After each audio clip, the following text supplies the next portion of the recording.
Good morning, friends. It's my morning time. I've still got my coffee. And I am doing what I normally do in the mornings, just sitting with myself and the energies of the day and my team and just kind of reflecting and easing into the day. I may have shared this before, but when I move into the day, I approach it like I'm sinking into a hot bath, right? Like, ooh, very easily just allowing myself to become accustomed, to become used to it, to get a feel for things, and just let myself ease into it like a big exhale or a sigh of relief.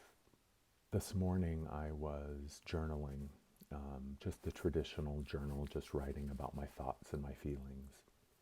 I have a lot of practices that I employ, and journaling is one of my go-to practices. It just helps me make sense of things, it helps me organize things, and it also helps me get things out of here. And I find it fascinating, the shift often that occurs when I'm able to see something on the page in front of me in the form of a written word or sentences or what have you.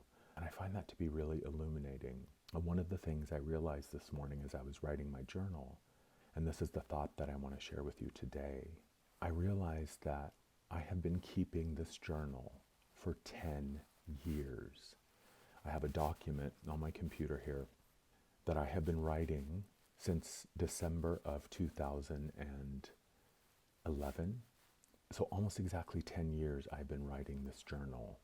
Actually more than 10 years. And when I started writing this journal, it was several months before my life fell apart.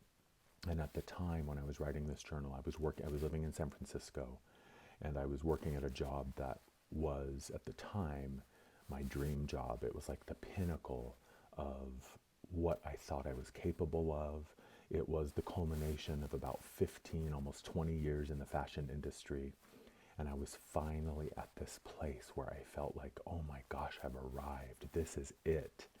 And literally about 3 weeks after that first entry in the journal was when things fell apart. When I found out that I didn't have that job anymore, and that if I wanted to stay with that company, then I needed to move to LA. And what struck me about that was, number one, just the fact that I had been showing up for this practice for more than 10 years, and that it was all documented right here in this document. I looked at the word count. It was something like almost 300,000 words in 10 years have been written in this journal. And that in and of itself was astounding. But there was a deeper message here. And that is, life is going to happen no matter what.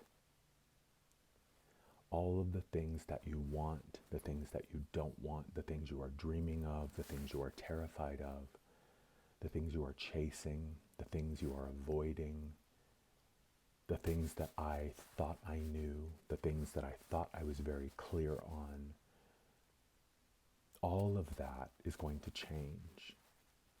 All of that is going to change. Who I was 10 years ago is not even remotely close to who I know myself to be now. And yet life just kept happening. Life is going to happen no matter what. Life, the promise of an incarnation, the promise of this existence, of this experience, is that life is going to show up no matter what, and it is going to continue regardless of how you feel, regardless of what you think, regardless of the stories that you tell yourself. So life is always keeping up its end of the bargain by showing up no matter what.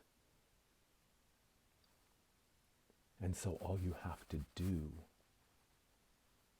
to fulfill your end of the bargain is to begin living on purpose. Begin showing up deliberately. Begin to ask questions. Begin to lovingly investigate your beliefs and what you say is true. Find the spot within yourself where that truth resides and nurture that above all else. Because what I know after 10 years is that the one thing that has never changed is the sense of connection to myself. Who I know myself to be has absolutely changed. But the thread that has been there since the beginning of this journey called Andrew is the thread of self. That self that knows exactly who and what you are and what you came here to do. And whether or not you ever consciously reach out to connect with that part of self or not, does not change the fact that it is always there. So life, and you with the capital Y, and yourself with the capital S, are all going to keep their end of the bargain by continuing to show up for you every single moment that you draw breath in this body. So what are you going to do in response? This is the question I leave you with, because either way, life is still going to happen. I love you. Have a good day.